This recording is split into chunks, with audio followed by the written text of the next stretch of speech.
This is Charlotte Flowe World Sports Show. I'm joined by Portland Thorns goalkeeper Michelle Betos. I want to thank you for joining me tonight. Oh yeah, absolutely. Thanks for having me. Pretty interesting time in soccer. You've got the World Cup. You guys have got the season started. Watching the World Cup, does that give you that itch that you just want to be out there playing instead of having that break?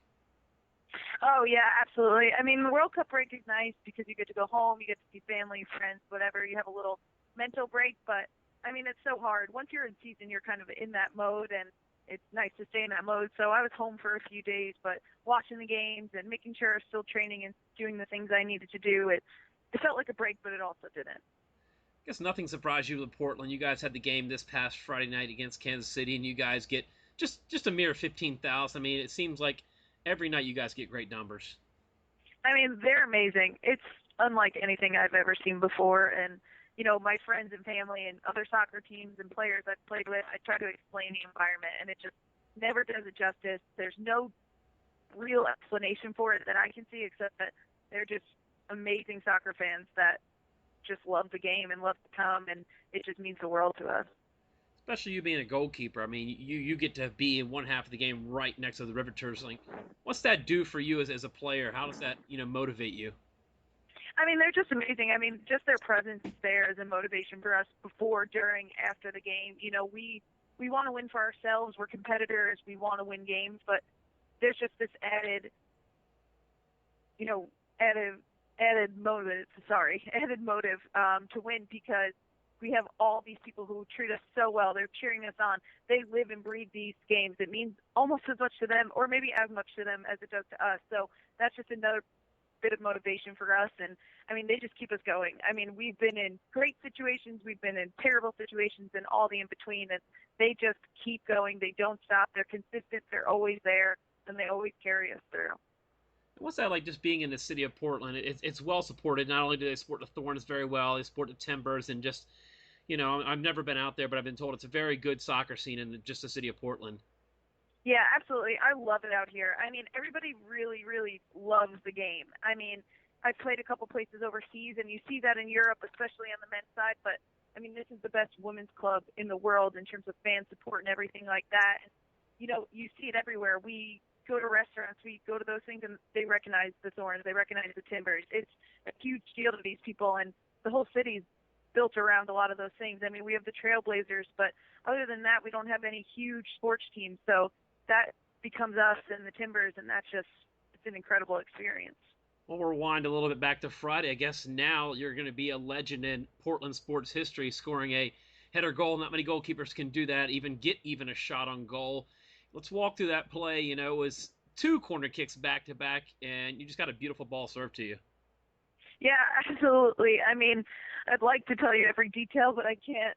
I think I might have blacked out a little bit, but yeah, I mean, we were down 1-0, and once you're in the game, and this goes across the board for our team, you just want to find a way to tie it up at that point.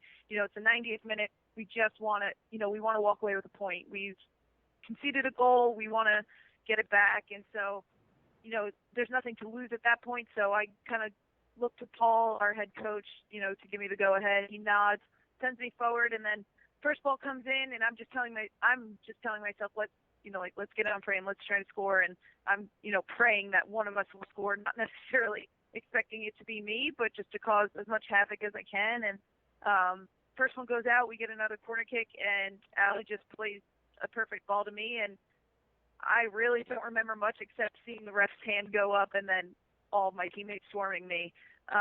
It was incredible. I still am not, can't genuinely believe it happened. And it's funny because they all wanted to celebrate, and I just still was thinking like a goalkeeper. I wanted to get back because I knew there was still a minute or at least 50 seconds or so left in the game, and I just was trying to think, okay, we can't concede now, especially trying to celebrate this goal. So it was an incredible moment. I don't really have many words for it.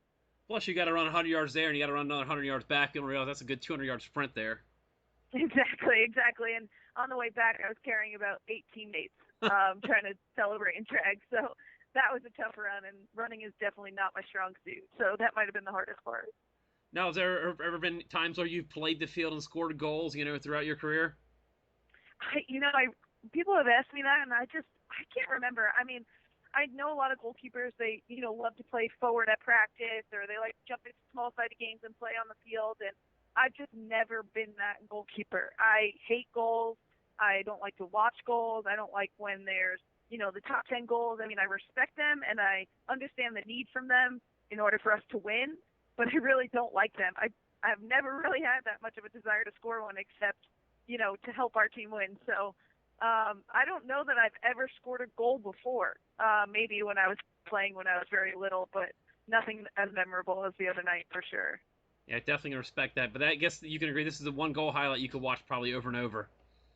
Yeah, I think my parents have watched it quite a bit. I watched it a couple times just to figure out even what happened. People ask about the footwork and all these things, and all I remember is just seeing Allie play that great ball. I really didn't know what my mechanics were or what could possibly happen in there. And I also was trying to tell myself not to use my hands because that's also an instinct. I think it's neat too that you got linked up with Paul Riley. You got to play with him under Fury. What was that like when you got traded over from actually Boston? Technically, it's kind of interesting that you were technically with Boston, but just getting traded over to Portland and just being back with Paul. It's incredible. I mean, it's something that we've talked about for a long time. I really developed my love for the game and really became serious about it when I started playing for Paul's club team. Before that, I was really, really focused on basketball, thought that would be my sport in college, and then, playing at that level, playing at a coach that I really believed in and really enjoyed playing for, really turned that around for me. So coming back and getting this opportunity to play for Paul again, I mean, it's been awesome. I really, really respect him, and I think we're very similar in some ways. We drive each other crazy in some ways, but it's a great experience. I'm really lucky. Now you played in Cyprus and you played even in Argentina. What did you take from those two different experiences? I mean, I've taken a lot from playing overseas. All the tactics are always different. The approach is always different. It's always so interesting, especially over the years. I played Cyprus for a couple of years. I was in Denmark this past year, and it's been pretty cool because in both those countries I also participated in Champions League. So we got to go to, we played a team from Sweden. We played a team from Italy. So you just see so many different things, so many different approaches, so many different tactics, so many different types of players, types of scorers, types of forwards. So I've taken a ton from all my experiences, and it's been really cool to be able to do that. I mean, is there different philosophies in goalkeeping? Because there's a lot of the European models now are doing that sweeper keeper thing. I mean, did any of that help you with your footwork over there? Yeah, absolutely. That was a big focus in Denmark. Was they really like that their goalkeepers, can become another field player. They can win those balls over the top. They really like to play out and play short and keep the ball. So that was a good challenge for me and something I worked on individually, separately from the team with the coaches and also with the team. So that was a really good experience, especially because we played against some very competitive teams. So it's good to do that with a little bit of pressure. So that was great. And yeah, I mean, goalkeeping philosophies are so different everywhere. Some people really are focused on footwork. Some are way more about just, stepping and exploding. And, I've kind of had to take all my experiences and something I tried to do over the past year, something Paul talked about last year, because I have played with Hope. I have played with Nadine.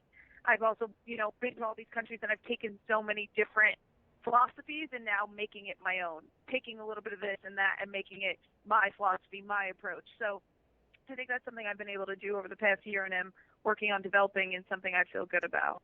You mentioned Nadine Angerer, one of the best goalkeepers in the world. What have you taken from her just working with her past year? I've taken a ton. I mean, she's super explosive. So she's one of those goalkeepers. The German goalkeeping is very focused on explosiveness. I mean, Nadine is, in my opinion, one of the best shot stoppers in the world for sure. And that's something we worked on a ton while she was around last year, just jumping stuff, exploding stuff, and that kind of stuff. And I think that's helped me tremendously. I mean, she also just has such a good approach to the game. She's serious when she needs to be, but she's also just really enjoying it. And, she's a little older, and she's been around the block a few times, and she was telling me, or has told me quite a few times, that there just came a point where she decided she just needed to enjoy it. And, that's a good thing to hear sometimes, because you get so wrapped up in the pressure and, you work hard and you put all these hours, you want to see results, but at the end of the day, it's something that we're lucky enough to get to do for a living, and we should really be enjoying it. And I think that was something I've always taken from her. All right, I want to get close to wrapping this up, Michelle. What have you been doing for the World Cup? You been getting together with your teammates, or sometimes you just sit back at home and watch it? A little bit of everything.